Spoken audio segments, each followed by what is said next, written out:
Jimmy James Garage. We're on location here at, what do I want to call this place? The Paradise? Dragon's Lair. The Dragon Slayer. Not the Dragon Slayer, the Dragon's Lair. The Dragon's Lair. There you go. You roll it off the tongue, man. It sounds like the Dragon's Lair. All right. I call it Paradise. I mean, looking around. It is. It's freaking awesome. I know we usually come from a garage, but we're not really in a garage. No. So Although I have 6 garages here. he does have lots of garages, and we probably should pull it in, but it's so nice out today. So guess what we're going to talk about? A 91 Blazer. Making it run. Making it run. I mean, it runs good, but the thing is that you are, you know, like the not the car, truck, the vehicle whisperer. Okay. Right? Because like, I mean, the 72 Buick that you fixed up, that's going to be running long after we're dead. Yep. It run that thing. Every time I get in it, there was absolutely not a problem after you dialed it in. Right. So this just needs some love. I don't like how it idles. I think there's been a lot of people that have done a lot of things to it, and it hasn't been the ultimate. So I want to get in, turn the key, start it, drive, and when I go over the pass over here, not go 25 miles an hour because it's not getting enough fuel to the engine. And wait till the end, because we're going to, at the end of this, we might see the Buick. We have a name for it, though. The Slayer, the 72 Slayer. Wait for the end. We're going to show the Slayer at the end. All right, so tell me about the Blazer. I want to hear all about it first. Okay, so last year, the square bodies, 1991, I picked it up in Oregon. Okay. And these people really just babied it. It's never been off-road, Okay. and they had it for a long time. Every service record ever for this thing, I have in a binder, Oh, wow. which I've never, ever kept receipts Okay. when people work on it. But now, even getting the oil change, it's like I'm going to print it out, put it in a 3-ring. Where's my binder. receipt? Yeah, exactly. So it's cool. The engine runs strong. It's Okay. the last year of the square body, 1991. I've always wanted a Blazer. Wanted to be able to take the top off in the summer, kind of have a truck, an SUV, you know, 4-wheel drive, been lifted, nothing like it in Susanville. Right. So it's kind of, I mean, I know these are common, but for me in Susanville, it's kind of like one of a kind, which I like. No, it's a great looking vehicle. What color would you call it? Like a charcoal gray? Yeah, yeah. Yeah, and it's got the mud terrain tires on it. No, it's cool. It's got the steps in it. Can we open the door? Yeah. We'll have our cameraman take a look inside. Oh, look at that. I'm seeing it for the first time. So, Although you did, as with everything, hey, I need you to talk to my mechanic. right. Somebody so, wants to sell me a vehicle, it's always like, hey, I need you to talk to my mechanic. So I'm seeing it for the first time here. All right, so we had a little camera issue, so I'm going to go chop chop. What do you think? Good, sounds good. I Okay, like it. I'm not a big editor, but we're gonna chop chop. Okay. Does it come with a spider? I wonder if that's the spider that bit me the other day. There was something up in my sleeve, and I reached up, and I grabbed it, and it took its little fang and drug all the way down my there. Isn't that gosh. crazy? No, he's done now. Violence against spiders. So now this is nice. It's very cool. Oh, it has all the original interior in it. That's cool. So did I tell you that I worked at a GM dealer from 1985 to 1990? You did, but tell me. You can Okay, tell so me as I much as worked you want. I worked at a GM dealer. So I was kind of, a lot of people may have heard this before. I was kind of not a wayward kid. I went to school and just kind of floundering, playing baseball, that kind of stuff. Worked at a Chevron, thought, man, if I could make $5 an hour working, changing tires, life would just be good. And so I kind of come across this deal. They met with my parents through General Motors, ended up getting a degree in it, and they paid for all my college. So the guy that was going to Villanova High School, the 6'4" guy that, you know, could run, you know, super fast 40 times and all that, I sat next to him with the full ride scholarship. So he went to Villanova and I went to junior college, got my stuff paid for. So I became a mechanic, trained by GM, and this is the heart of what we did. These square bodies, I mean, I'm 85 to 90, so I can tell you, for those 5 years, we worked on them a lot. That's They were good rigs, but, you know, they're new vehicles, and people crash them and wreck them and drive them and do whatever. Very cool. It's got the power window. I mean, it just seems, to me, it's just so what I did. Nostalgic? Nostalgic, there you go. I noticed you got that, though. What's that? That's kind of cool. You got a power mirror. I know, isn't that crazy? And That's it works. wild. Yeah, that's wild. Everything like that is original on this. Right. No, that's really, really cool. No, these are not original, though. Oh, those are not. Somebody's Okay. added this. Okay. So they added this thing, and see how the mirror here, they did? That they is did. really neat setup. I've never seen one before, I'll be honest with you. Usually they have just some funky mirror on the end of it, and I don't really know if they had power mirrors. I don't remember them. Yeah, right. If they had them, I don't remember them. So they were very, very rare. Some of my people on there, look it up, see if a square body Chevy had a power mirror. Tell me, I'm willing to hear it. So, man, that's cool. That is really cool. Can we look under the hood? Yep. We want to see where the money is. Okay. Show me under the hood.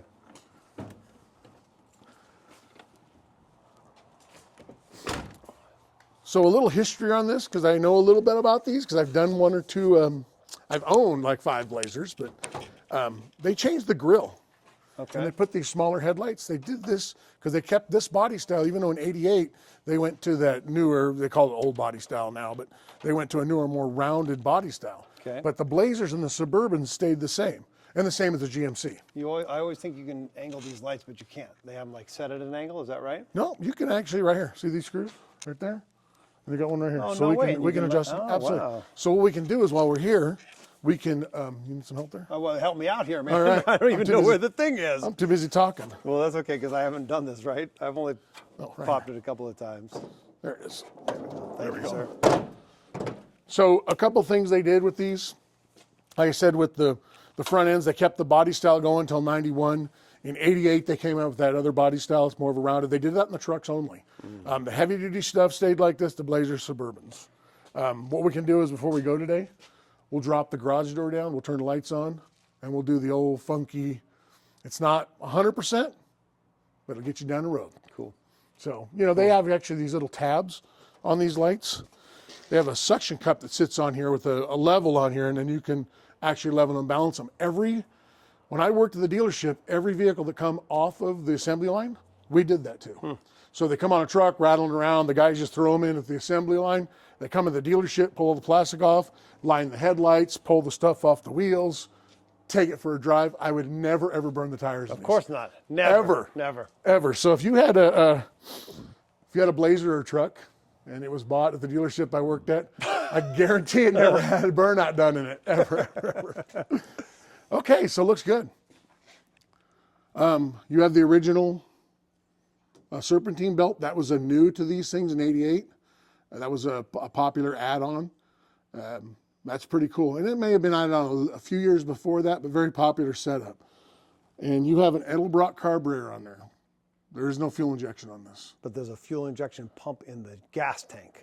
Probably is. And so we're going to take a good look at that pressure, because I'm thinking right now, just my initial thought is you got too much pressure going on here. Okay. And then I also noticed, which is going to need to be changed, is you don't have a phenolic plastic spacer on here.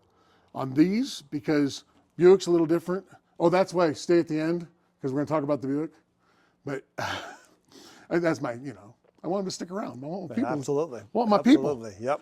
And then interact with me on there, on my like and subscribe, do all that, and then ask questions. And, I know Ben, I know the Dragon Slayer. We'll get the answers you need. Phenolic type spacer that gets the heat off the carburetor. So these things will boil the gas. Is basically what we got going here with this intake and this carb. But that's a good setup. It has the kick down. It has the solenoid for the air conditioning. To me, just glancing at it, it looks like it's been done right. So I was kind of afraid when we opened the hood I was going to see a big problem. Right. I don't see a big major problem. Okay. So I think we can get this thing running pretty good.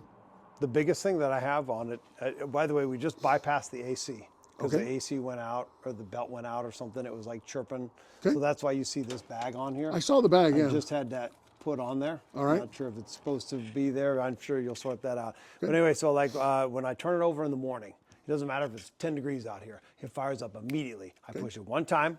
Got it. Open it up, and then I turn it on. Never has an issue. All right. I can drive it down the street, and when I turn it on again, then it turns over a bunch. It seems like it doesn't have that boost when I turn it on second, third, fourth, fifth, sixth time of the day. So what it is, it's getting warm. It's starting to boil a little of that gas out of the carburetor, no matter what it is. I mean, this time of year probably not quite as bad, but you have a lot of heat being held in there. That's causing an issue on that carburetor. That's one problem. The other problem is if you have too much pressure, it's going to cause that. It's going to feel almost like it floods or almost like it doesn't want to start. Those are 1,000,000% signs. And I actually did a video, I don't know if you watched it or not, but I did a video on Edelbrock carburetors needing a pressure regulator in them. And I believe when you took pictures and sent me this, you have a pressure regulator. So we're not going to have to deal with all that. Okay. We just may need to adjust it. We're going to throw a timing light on it. We're just going to do some just basic stuff on this. But it looks good. They painted it, that Chevy orange. They put, you got the good valve covers. Oh, so take a look at these valve covers. Okay, so you have a Corvette valve cover or an early Camaro valve cover on there. That aluminum valve cover is very nice. Those are,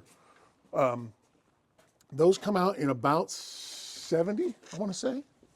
Oh yeah, you got them on both sides. Yeah, so somebody didn't spare no expense on that. I wish they would have changed the spark plugs along the way. Well, you know, can't ask for everything. Spark plugs look old, man. Yeah, the wires would be nice. Put nice new wires and plugs on it.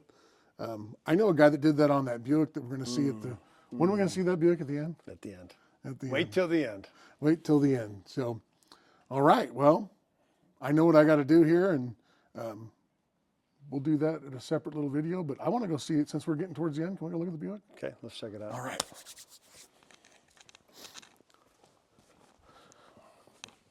Come with us.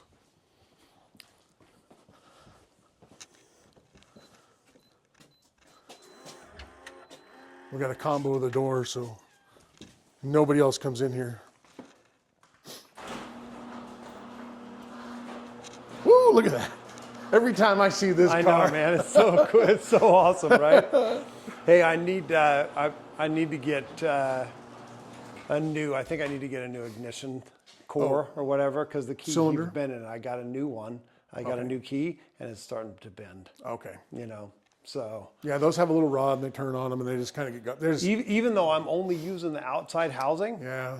it's like it's bending, and this new key is bending. I thought it might be just because the old one I wasn't cognizant of it, but this new one's bending as well. Okay, it's just because of age, you know, that happens. So, But that's what I need to do. I need to get somebody to put in a new. yep, cylinder. Yep. Am I firing this up, or we're just Firing looking it at up. dude? I have not started this thing. Let's see how I did. In probably like 10 days. Okay, let's see how it goes.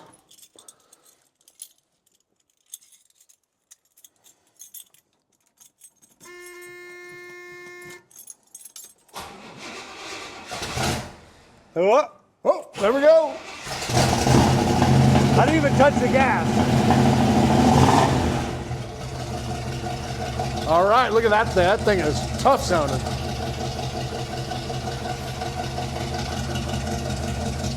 So that's the old 350 Buick right there.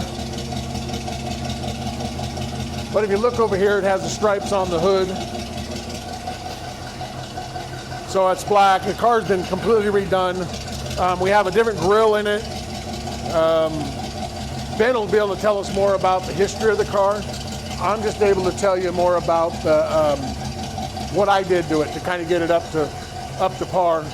So I kind of did a lot of work to this thing to get it running good, to get it fired up. I adjusted the hood. You know, I did some things to it. So yeah, we'll. Dude, want to cut it off real quick and we'll look under the hood? I know. Yeah, take those off. I don't even know how to pop the hood on this thing either, man.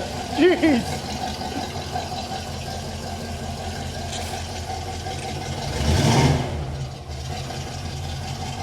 So a trick on this, when you're pulling these type of pins, don't just drag them out. You got to kind of push down on the hood and give them a nice pull and kind of hold them here. Put your hand on it so you don't scratch the paint. That's kind of a trick here to do. And then up it goes.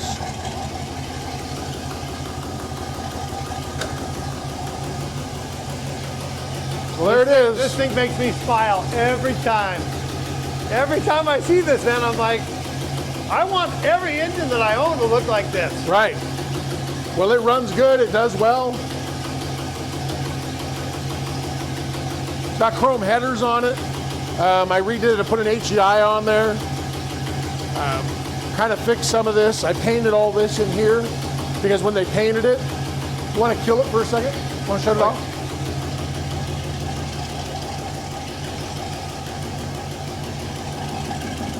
He's going to shut it off so we can talk now. So what I ended up doing is the guys painted this car. When they painted it, and you know, they did a great job, it looks fine. It used to be green, and so I come back here and taped all this off, and I just painted it. In fact, Ben didn't know I was going to do it. I did not. That was one thing that kind of bugged me as I worked on this thing. This thing was a grease ball. It was just greasy, grimy, didn't run very well.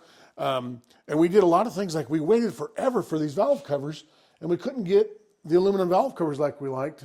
And we were like, we're running out of time, gotta get on the road. So we put the stock ones on there. I painted them red.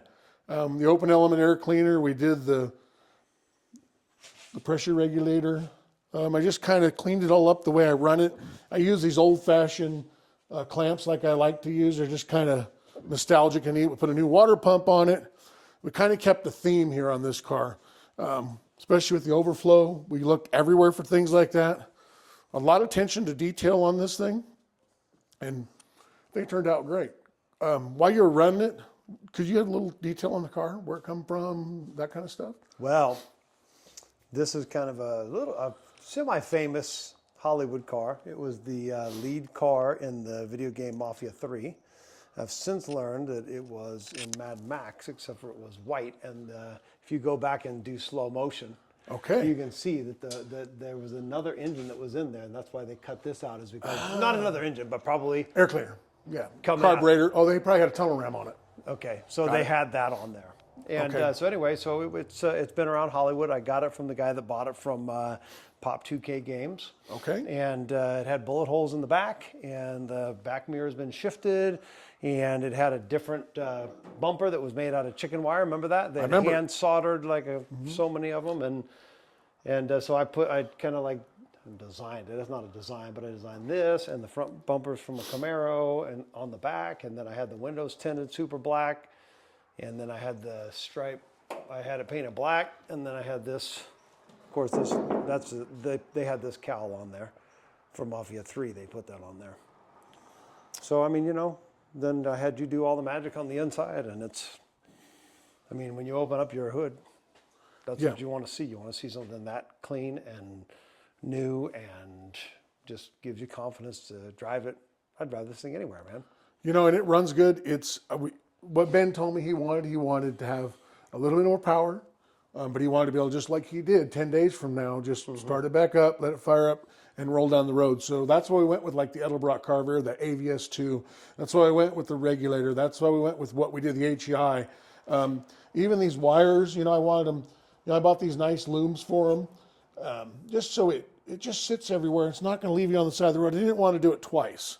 And how many years ago did I do this? Probably 4 years ago, 5 years ago? 4 or 5 years ago. So in that amount of time, it almost looks identical to what it was. I mean, I don't see anything different, really. So The Blazers left me on the side of the road twice, bro. this hasn't yet. This is never going to Knock leave me on on the wood. side of the road. Knock on wood. Where is it? And they're old cars. Eventually, Yeah. eventually it will. I want to show them the back of this car, too. It's a pretty trick. Oh, the mufflers. So we went with those Black Widows because it had some really weird type muffler on it. But a lot of people don't recognize this car being a Buick. It's a 72 Buick, and they just they don't know what it is. They just, because the window, so taillights have been redone. The whole back window's been redone. It looks a lot like a Camaro in some ways in the back, or a Nova. Or a Torino. Oh, a Torino. It does look like a Torino, yeah. Yeah.